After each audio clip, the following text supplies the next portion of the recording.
Welcome back.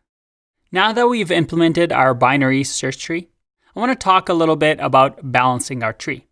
Usually in production, you want to have a balanced search tree. There are two types of trees that are very popular when it comes to this. Although we built our own binary search tree, you'd most likely in production use something like an AVL tree or a red-black tree that automatically rebalances itself so that we don't have those edge cases where our balanced tree turns into a linear unbalanced tree. Now, these topics, we don't need to code ourselves because they are a little bit complex, and most of the time you're using some sort of a library that implements it.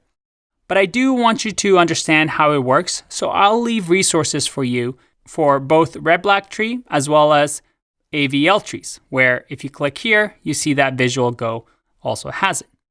To demonstrate for you how it works, if I want to insert, let's say, 77 into my AVL tree, nothing's different. We're adding 77 to the tree. But if I now add, let's say, 80, which will make our tree a little bit unbalanced. If I hit Go,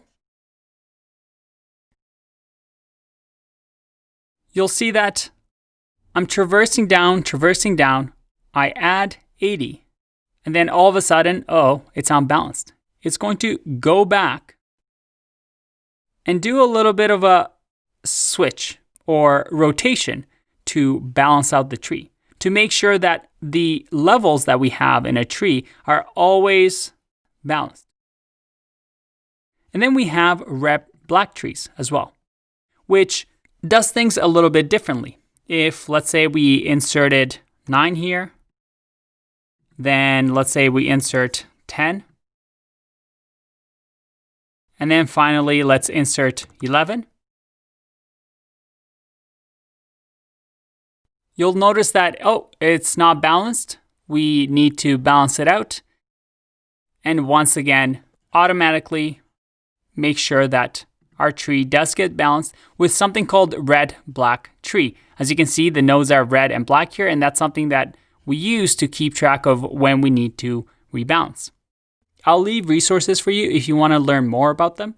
Just keep in mind that these two are usually the most popular for balancing binary search trees, and in interviews, you won't have to implement them. You just need to be able to talk about them and why they are useful, something that we should know by now. I'll see you in the next one.